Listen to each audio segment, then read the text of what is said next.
rito del Cordero no es un tema menor, es un problema de estructura histórica. No es acerca de comer cordero, sino de cómo se hace.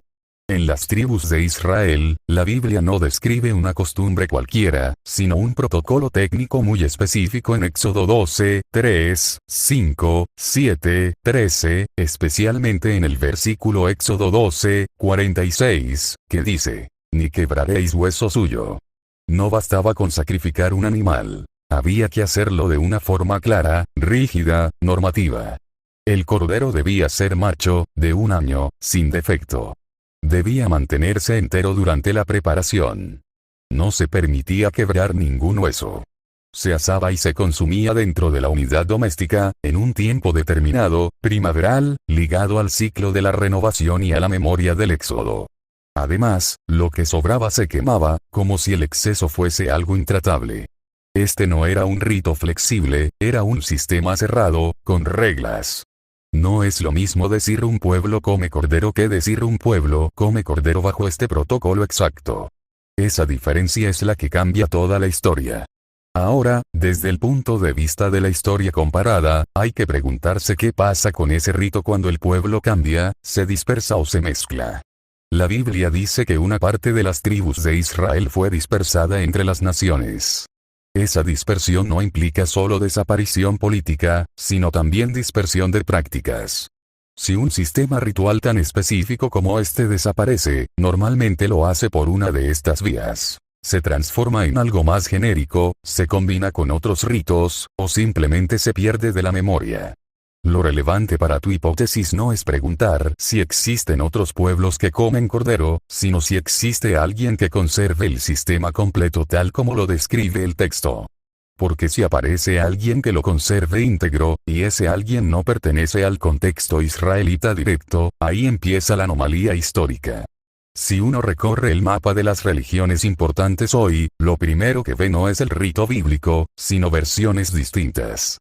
Los cristianos utilizan el cordero como símbolo teológico, ligado a Cristo, pero no conservan el sistema técnico.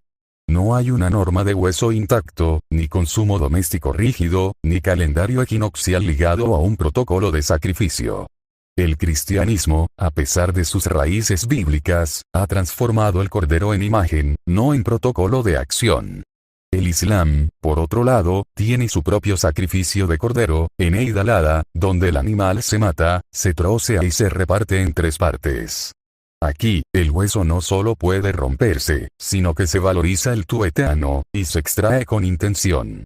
El calendario es lunar, el reparto es obligatorio, la estructura social es comunitaria, no doméstica. El sistema no solo es distinto, sino incompatible con la norma de no romper ningún hueso, tal como manda Éxodo 12, 46. Y además, el acto se entiende como solidaridad social, no como cohesión familiar vinculada a un éxodo. Si uno se sale de estas religiones y recorre Europa, encuentra fiestas de cordero, consumo de cordero, incluso algunos rituales primaverales, pero no un sistema que coincida en el núcleo técnico.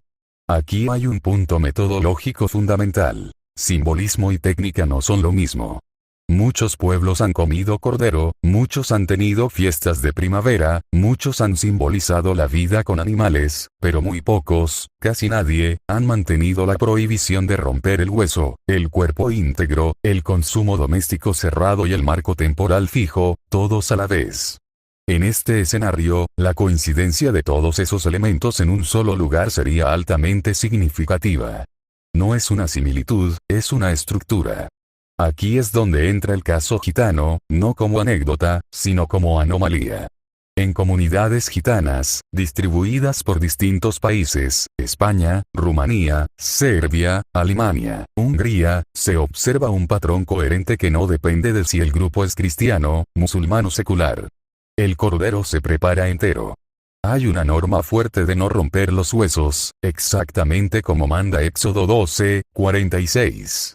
El consumo se hace en el núcleo familiar, no como rito público obligatorio ni como espectáculo comunitario. La celebración se sitúa en primavera y se liga a la idea de renovación.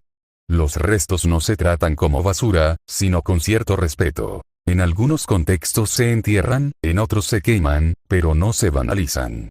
Y el significado gira en torno al linaje, a la continuidad del grupo, a la idea de que el rito no es solo comida, sino recuerdo de una estructura. En términos claros, los gitanos lo hacen exactamente igual que lo manda la Biblia en Éxodo 12, con la misma estructura, aunque no utilicen la Biblia ni la conozcan.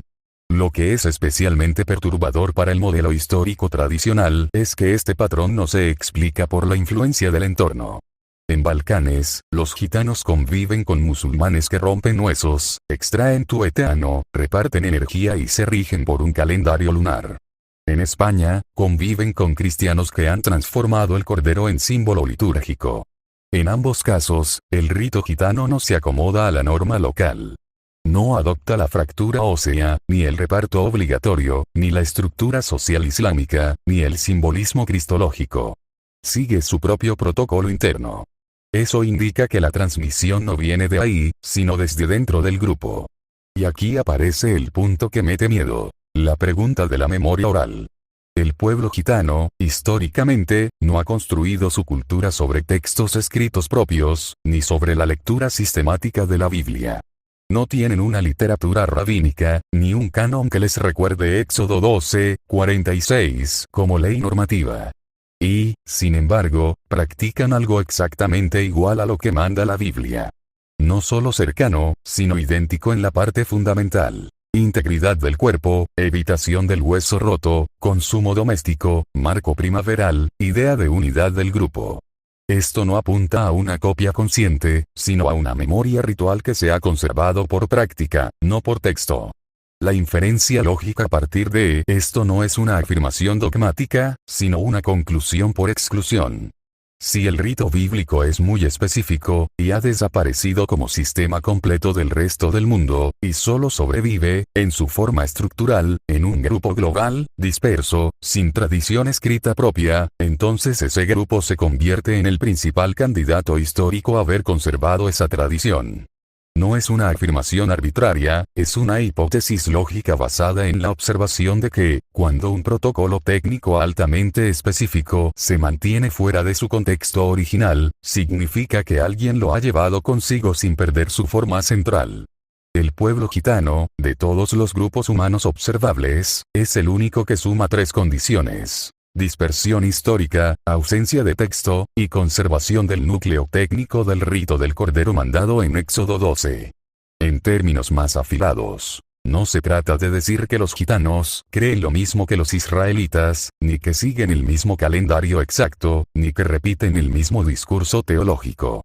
Se trata de reconocer que hacen exactamente igual lo que manda la Biblia en Éxodo 12, 46, en el punto que más difícil es de conservar: la estructura de la acción.